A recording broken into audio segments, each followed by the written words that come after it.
éduquer les filles et les garçons de la même façon.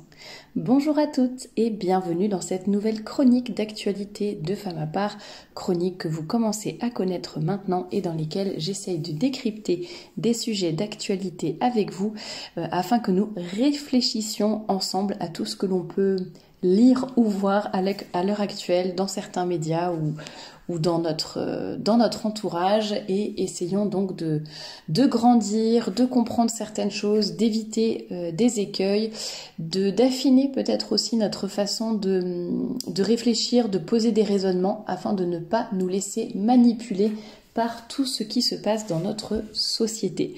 Juste avant de commencer, je vous rappelle évidemment que je vous mets en barre d'informations, juste en dessous de cette vidéo, les liens des sujets dont je vais vous parler aujourd'hui. Et vous trouverez également le lien notamment pour vous abonner à la newsletter que j'envoie gratuitement tous les dimanches avec du contenu exclusif. J'ai encore une personne qui m'a demandé ce week-end, mais quand est-ce que vous allez sortir la prochaine collection d'été? Je ne veux pas la manquer, à chaque fois quand j'arrive c'est trop tard, il n'y a plus ma taille. Et bien en fait, si vous êtes abonné à la newsletter, vous avez toutes ces informations, vous n'allez rien manquer. Et puis si vous n'aimez pas être trop sur les réseaux sociaux, ça vous permettra d'avoir un petit récapitulatif et sans avoir besoin d'aller un petit peu partout sur les réseaux de Femmes à part pour trouver cette information. Et si vous êtes sur les réseaux sociaux, ma foi, tous les liens sont dans la description juste en dessous de cette vidéo. Pour commencer, je voulais partager avec vous cette vidéo que j'ai trouvée assez drôle, enfin il vaut mieux en rire qu'en pleurer tout simplement, d'une péripatéticienne moderne, puisqu'elle ne travaille pas sur les trottoirs mais elle travaille sur OnlyFans. Donc elle vend son corps devant la caméra, on va dire, à des personnes qui payent pour la voir. Et elle a été interviewée, donc elle s'appelle Mia Khalifa, je ne sais pas si ça a un intérêt de le dire, je ne la connaissais pas. Et j'espère que vous non plus, vous ne la connaissez pas. Et qui donc a sorti dans une interview cette phrase assez impressionnante de bêtises, mais qu'elle dit d'un ton très sérieux. Et la journaliste, enfin je suppose que c'est une journaliste, la personne qui lui pose la question en tout cas, lui demande eh bien quelle est la différence entre les deux industries, celle de l'armée et celle de OnlyFans. Et cette prostituée répond donc, eh bien c'est pire d'être dans l'armée plutôt que sur OnlyFans, parce qu'en fait, dans l'armée, quand tu es à l'armée, tu vends ton corps au gouvernement, alors que quand tu es sur OnlyFans, tu vends ton corps à des particuliers. Enfin, j'imagine que c'est ce qui était sous-entendu. Et donc, pour elle, visiblement, c'est pire. Tout ça pour vous dire qu'en fait, bien sûr, vous me dira, mais c'est bon, il s'agit juste d'une personne qui a un petit poids dans le cerveau, qui dit une chose pareille, mais pour vous montrer un petit peu, ça rejoint ce que je disais dans d'autres chroniques d'actualité sur cette plateforme OnlyFans. C'est comme les femmes qui disaient qui se vantaient de mieux gagner leur vie que certains médecins ou chirurgiens juste en vendant l'eau de leur bain ou je ne sais quoi, ou qui se prennent pour des femmes d'affaires génialissimes parce qu'elles ont réussi à accumuler un certain nombre d'argent qui effectivement représente une grosse somme, hein, j'en conviens, mais donc elles se prennent pour des femmes d'affaires et pensent que c'est ça, être entrepreneur, et que ça les valorise finalement, et tout ça pour montrer qu'en fait à l'heure actuelle on fait miroiter aux femmes certaines choses et on perd en fait tout repère. Et les femmes sont persuadées que, par exemple, rester à la maison pour s'occuper de son mari et de ses enfants, c'est horrible. Mais par contre, être sur OnlyFans et vendre son corps à n'importe qui, en fait, c'est génial parce qu'on a de l'argent. Donc, vous voyez, ça, c'est la société de consommation. L'argent est aussi le nouveau point de repère peut-être, enfin la nouvelle valeur finalement. Et donc si vous avez de l'argent ou de la notoriété, c'est un peu pour vous, pour certaines personnes, certaines femmes, certains hommes aussi sûrement, c'est l'accomplissement ultime. Et on voit qu'il n'y a aucune valeur derrière. On se dit que le jour où tout simplement elle n'aura plus son corps à vendre, ou qu'elle ne sera plus aussi fraîche ou aussi demandée, enfin je sais pas comment on peut dire, mais eh bien comment gagnera-t-elle de l'argent? Est-ce que c'est vraiment comme ça qu'elle va s'accomplir dans sa vie? Est-ce que c'est ce qui va la rendre heureuse plus que 2 ou 3 ans? Est-ce que c'est ça la vraie libération de la femme? Est-ce que ça n'est pas de l'esclavage moderne? tout simplement. Bon, à voir. Je trouve ça un petit peu dommage que les femmes, les féministes à l'heure actuelle ne réfléchissent pas un peu plus loin que le bout de leur nez, ne se posent pas les bonnes questions quant à la façon dont elles emploient leur vie, quant à ce qui leur donne de la valeur à elles, à leur vie, et puis à leur corps aussi. On parle beaucoup des scandales, de l'esclavage, etc. il y a quelques siècles. On parle aussi de l'esclavage moderne de la femme au foyer, par exemple. C'est considéré par certaines femmes comme un esclavage de rester chez soi. Et par contre, le fait de gagner sa vie en étant une péripatéticienne ne pose de problème à personne. Et d'ailleurs, sur ce sujet-là, je ne sais plus si je vous en avais parlé la dernière fois, mais j'étais tombée sur la vidéo d'une influenceuse sport qui parlait totalement d'autre chose, enfin non, qui parlait du sujet justement qui d'habitude parle d'autre chose, mais là elle parlait de photos de nus qui pouvaient fuiter sur internet, de montages qui sont faits avec les têtes de célébrités pour faire croire qu'ensuite, regardez, elle envoie des photos de nus alors qu'en fait c'est un montage Photoshop avec sa tête, la pauvre. Et donc elle expliquait elle parlait un petit peu de ce sujet et puis elle dit voilà, moi je ne suis pas sur OnlyFans, mais attention, je juge pas, hein, je n'ai rien du tout contre les femmes qui font ça. Moi c'est vraiment que voilà, c'est pas mon délire, c'est pas mon truc. Ouais, s'il y en a qui trouvent ça bien, tant mieux. Enfin, ouais. Et tout de suite, vous voyez, les gens n'osent plus rien dire sur aucun sujet et se dédouanent tout de suite et sont incapables de dire qu'il y a des choses bien, des choses pas bien, qu'il y a des choses qu'on ne devrait pas soutenir. Et c'est le travers aussi du féminisme, c'est de se sentir obligé de soutenir toutes les femmes, quoi qu'elles fassent et quoi qu'elles disent. Non, en fait, on a le droit aussi à un moment de dire que c'est des bêtises, de dire que c'est pas bon pour elles, etc. Ça ne veut pas dire qu'on doit être dans le jugement ou qu'on doit être sans cesse en train de passer au crible toutes les femmes de notre entourage pour donner notre avis sur elles. C'est pas du tout la question. Mais je pense que vous aurez compris ce que je veux dire. On n'a plus le droit de penser quoi que ce soit et d'avoir une opinion qui serait plutôt négative concernant d'autres femmes. Et donc, évidemment, c'est bien dommage. Autre actualité, qui n'en est pas une, mais dans un épisode de Downton Abbey, je suis retombée sur cette réplique de la duchesse douairière, donc jouée par Maggie Smith, qui a cette réplique assez pleine de bon sens, on va dire, dans un épisode où en fait lors du thé, ses enfants ou petits-enfants, je ne sais plus, lui annoncent, lisent dans le journal qu'il y a en gros une colonie nudiste qui s'est installée dans un comté en Angleterre, le comté d'Essex, et il dit ça, puis évidemment elle comprend pas ce que c'est. Déjà à l'époque c'était peut-être moins répandu, et puis surtout ça lui paraît complètement absurde, et elle a raison. Et donc on lui explique que ce sont des gens qui ont décidé de vivre nus tout le temps, d'être nus en permanence. Et elle dit, mais est-ce qu'il y a pas un climat complètement humide dans le comté de l'Essex? Ils lui répondent, on s'en fiche, ça n'a pas trop d'importance. Et elle dit, bien sûr que ça a de l'importance si on vit nu. Et en fait, c'est drôle parce que c'est à la fois le bon sens et une réplique vraiment de bonne foi et de bon sens, mais qui, en fait, voilà, elle sait que le vêtement, déjà, en tout premier, la première fonction du vêtement, et ça, je vous l'ai dit, une des premières fonctions du vêtement, c'est évidemment de nous protéger des intempéries, de nous protéger du froid, de nous protéger de la poussière, de ne pas tomber malade, de protéger son corps peut-être aussi je sais pas, des éraflures, etc. Quand vous pensez par exemple aux motards qui ont une tenue spéciale au cas où ils aient un accident, justement, ou je ne sais pas, aux ouvriers sur les chantiers qui ont des chaussures de sécurité spéciales, au cas où quelque chose leur tombe sur le pied. Vous voyez, bien sûr, la première fonction du vêtement, des chaussures, de ce qu'on met sur soi, c'est déjà d'une part de nous protéger. Et donc elle l'a bien compris, et la façon dont elle le dit, on a l'impression que c'est une petite remarque innocente, mais vous voyez, c'est une façon aussi de dénoncer quelque chose d'absurde, en fait. Et ça fait plaisir de temps en temps de pouvoir dénoncer l'absurdité de nos sociétés actuelles. Je pense que on va avoir de plus en plus de mal à le faire, puisque avoir du bon sens sera considéré comme politiquement incorrect bientôt. Mais ma foi, c'est comme ça. Et essayons justement de relever le niveau, et quand nous pouvons de faire des petites piques comme ça bien senties afin d'essayer de, comment dire, de mettre les personnes en face de leur, soit de leurs contradictions, soit de leurs absurdités, et peut-être les faire réfléchir un petit peu, même si c'est pas le fort des gens à l'heure actuelle. Alors avant de passer au sujet sur l'éducation des filles et des garçons, je voulais vous relire ce message vous lire tout simplement, ce message d'une cliente et d'une lectrice, donc cliente de la boutique Femme à Part Collection. Vous trouverez le lien en barre d'infos, c'est shop.femmeapart.com. Avec des robes, des jupes, des accessoires, des boléros, des mantilles. Et donc tous les jours, je reçois plusieurs messages de remerciements, de témoignages sur ce que, voilà, les robes que vous recevez, etc. Et donc je vais vous lire celui-ci parce que vraiment il m'a fait bien plaisir. Hier je portais la robe Gabriella en vert forêt.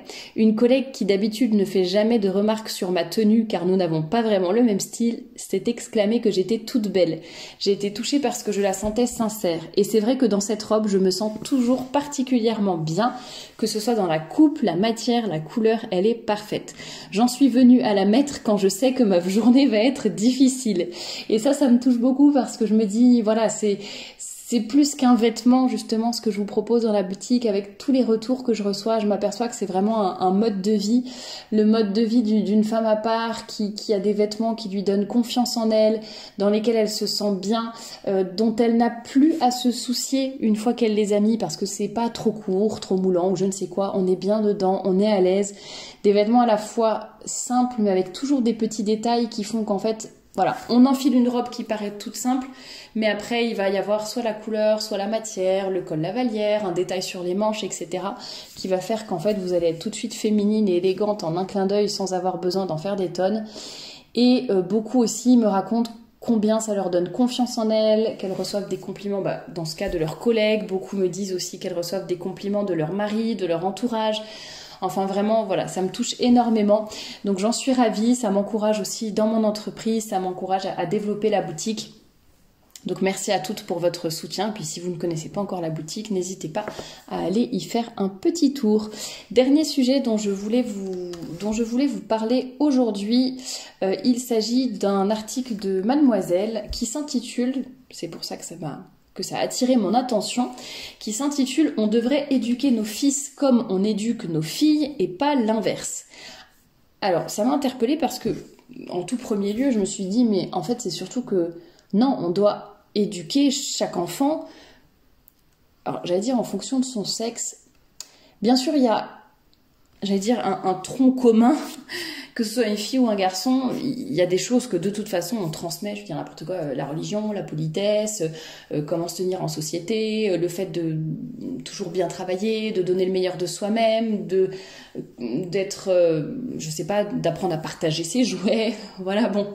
Ce sont des choses, j'allais dire, qui sont communes, qu'on ait une fille ou un garçon, voilà, ça ne change rien.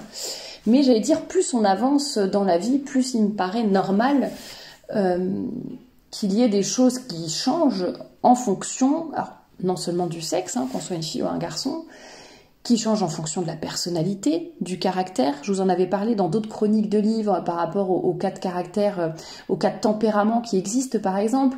Selon que votre enfant sera plutôt mélancolique ou bilieux, vous n'allez pas lui dire la même chose. De même, j'en ai beaucoup parlé aussi quand je vous présentais les livres d'Alexandre Diany-Navarde encore sur les tempéraments, les caractères, ça rejoint un petit peu tout ça. On n'a pas tous les mêmes qualités, les mêmes défauts. Donc si vous avez par exemple un enfant qui a plus une tendance à la paresse, et un autre qui a plus tendance à la suractivité, à être toujours trop excité ou je ne sais quoi, et un autre qui est complètement amorphe, évidemment, vous n'allez pas c'est pas que l'éducation va être différente, mais disons que vous n'allez pas les porter et les aiguiller de la même façon. Il y en a un, vous allez plutôt justement l'aider à combattre sa paresse, l'autre, vous allez plutôt lui apprendre à combattre son côté sanguin. Bon, donc ça, c'est des choses qui me paraissent évidentes. Du coup, je trouve ça un petit peu bizarre de dire qu'on devrait... Bon, c'est un peu comme toujours la même chose, on doit tout lisser, tout doit être pareil, sous prétexte d'égalité ou je ne sais quoi, voilà, on doit un peu niveler tout le monde de la même façon, niveler par le bas, de préférence.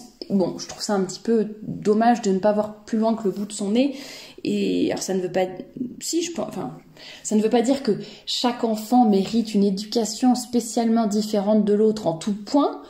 Comme je le disais, il y a aussi un tronc commun, il y a des choses qui ne changent pas, etc. Bon, mais pour moi, au fur et à mesure, on apprend aussi à s'adapter à chaque enfant. Bon, ça c'est une chose.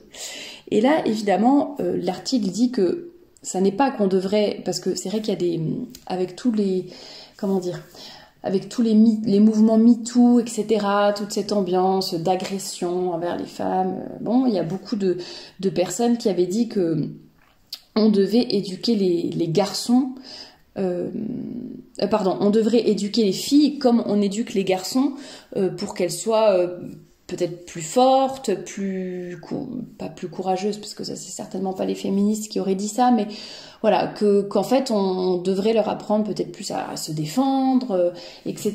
Bon, et là l'article dit qu'en fait ça devrait plutôt être le contraire, on devrait plutôt éduquer les garçons de la même façon qu'on éduque les filles. Et pourquoi l'article dit cela? Parce qu'en fait apparemment il y a eu une expérience qui a été diffusée, alors, elle date de 2002, bon, qui a été diffusée en 2002, alors sur Channel 4, donc j'imagine que c'est en... est-ce que c'est aux États-Unis ou au Royaume-Uni, je ne sais pas, mais en tout cas dans un pays anglophone, et donc il a fait une expérience sur 10 petits garçons et 10 petites filles qui avaient approximativement dans les 11-12 ans, et en fait ils ont été réunis dans une maison, alors d'abord les 10 garçons, et puis la semaine d'après les 10 filles, donc pendant combien de temps? Pendant une semaine, dans une maison sans supervision. Et c'était alors sachant qu'au préalable, visiblement, ils avaient eu quand même quelques petits cours, entre guillemets, je ne sais plus où est-ce que c'était indiqué, mais il me semble que dans l'article, c'est précisé qu'en fait, ils avaient eu quand même, voilà, malgré les cours de cuisine préalables. Donc j'imagine qu'auparavant, ils ont quand même été un peu briefés, comme on dirait à l'heure actuelle. Voilà, on leur a appris peut-être un petit peu à cuisiner, à ranger, à faire le ménage. Je ne sais pas trop comment ça s'est passé. Mais en tout cas, apparemment, au bout de quelques jours, du côté des garçons, leur logement était entièrement ravagé. Malgré les cours de cuisine préalables, les enfants se nourrissent exclusivement de snacks et de soda. Socialement, l'ambiance est conflictuelle et deux groupes s'affrontent, bien qu'un bouc émissaire commun ait été désigné. En bref, c'est un fiasco et les petits garçons sont incapables de se débrouiller tout seuls. Dans un second temps, 10 petites filles sont rassemblées dans les mêmes conditions. Cette fois, les fillettes cuisinent les unes pour les autres, mangent tout ensemble, assises à table et débarrassent spontanément leurs couverts. Elles répartissent les tâches ménagères grâce à un système de roulement et pensent même à se laver. Si elles aussi peignent sur les murs, elles ne détruisent pas mais elles décorent. Elles organisent des jeux collectifs et se soutiennent globalement les unes et les autres. Bien sûr, on observe des disputes et des moqueries. Certaines ont même demandé à rentrer chez elles en cours d'expérience, mais dans l'ensemble, ces enfants sont capables de prendre soin d'elles et de faire fonctionner leur communauté. Alors évidemment, l'article va vous expliquer que c'est une question uniquement d'éducation, que depuis leur plus jeune âge, ces petites filles sont incitées à prendre soin des autres de leur environnement, alors que les petits garçons sont conditionnés à ne penser qu'à eux et à se concentrer sur des activités étiquetées masculines. Ce sont pourtant eux qui sont valorisés et que l'on considérera plus tard comme les leaders naturels de notre société. À l'inverse, celles qui reçoivent l'éducation montrant les meilleurs résultats en termes de survie, d'organisation, de vivre ensemble, seront considérées comme des citoyennes de seconde zone et leurs compétences sociales seront minimisées, voire tournées en ridicule. Bon. En gros, c'est un article qui conclut que l'éducation genrée, ça ne va pas du tout et que, en tout cas, s'il y avait une seule éducation à retenir, ça serait dans ces cas-là l'éducation des filles. Ça rejoint un petit peu ce qui sort très régulièrement dans des articles, l'idée selon laquelle si les femmes gouvernaient le monde, on aurait la paix, il y aurait moins de guerres, voire plus du tout. Que tout irait pour le mieux dans le meilleur des mondes, vivent les femmes, abattons les hommes, tuons tous les hommes qui nous coûtent cher, qui nous embêtent et qui mettent le bazar dans le monde, et puis voilà, vivons entre femmes. C'est vrai que c'est une bonne solution, comme ça l'humanité s'éteindra plus vite. Évidemment, c'était de l'ironie.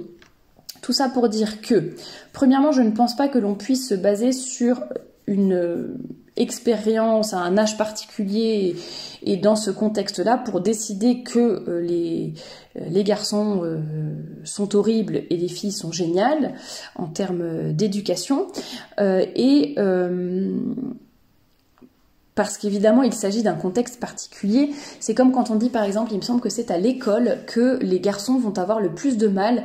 À partir d'un certain âge, le système éducatif, en fait, est moins adapté pour les garçons qui vont avoir plus de mal à suivre, à se concentrer, à faire des efforts, à avoir des bons résultats. Et généralement, les filles, au contraire, vont avoir plus de facilité à se concentrer, à bien écouter, etc. et auront de meilleurs résultats. Est-ce que si on... Alors, je ne sais plus vers quel âge c'était, mais est-ce que si on se basait juste sur, je dis n'importe quoi, le CM1 et le CM2 ou le début du collège et qu'on décrétait que les garçons étaient au vu des résultats, les garçons sont débiles, les filles sont hyper intelligentes et donc il faut que uniquement les filles, je dis n'importe quoi, hein, uniquement les femmes aillent en école d'ingénieur ou faire des grandes études parce que c'est objectif. Regardez, les garçons sont tous idiots et en moyenne ils ont tous des résultats moins bons que les filles. Bon, vous voyez déjà, ça me semble un petit peu une limite quand même à ce raisonnement. Autre chose qui m'a interpellée, c'est quand même cette histoire que oh c'est triste, gna gna gna, on pleure parce que regardez, c'est génial, les filles elles sont super, mais par contre elles vont être considérées comme des citoyennes de seconde zone et leurs compétences sociales seront minimisées. Je me demande qui minimise les compétences sociales des mères au foyer qui sont capables de faire 1000 choses en même temps, d'être à la fois infirmière, chauffeur, femme de ménage, surveillante de devoirs, maîtresse, s'occuper de leur mari, s'occuper de tout le monde et de tout dans la maison. Alors apparemment, d'après les féministes, c'est nul. Et quand on voit dans leur expérience qu'en fait les petites filles sont capables de ranger, de faire des roulements d'organisation, donc pour les tâches ménagères, de dessiner, enfin de redécorer les murs, etc. Alors là, par contre, c'est génial par rapport aux garçons qui font rien de tout ça. Vous voyez, bon, il n'y a pas beaucoup de logique quand même. Et puis, encore une fois, c'est toujours la même chose. On nous dit qu'en fait, comment dire, on nous dit que tout est soumis à un conditionnement et que si les petites filles se débrouillent bien et en l'occurrence arrivent à survivre pendant une semaine et les petits garçons se tapent dessus, eh bien c'est tout simplement que ça ne peut s'expliquer que par l'éducation et rien ne s'explique par j'allais dire un peu l'inné quoi, des choses qu'on a un peu inconsciemment comme ça en soi, que l'on sait faire, qui peuvent s'expliquer par les hormones, qui peuvent s'expliquer par notre cerveau qui est différent, notre localisation dans l'espace. Si le sujet vous intéresse, vous pouvez relire, j'avais présenté son livre du professeur René Cochard sur les neurosciences justement, qui explique beaucoup de choses sur les différences hommes-femmes. Il y a également le livre Le cerveau féminin dont je vous parle régulièrement.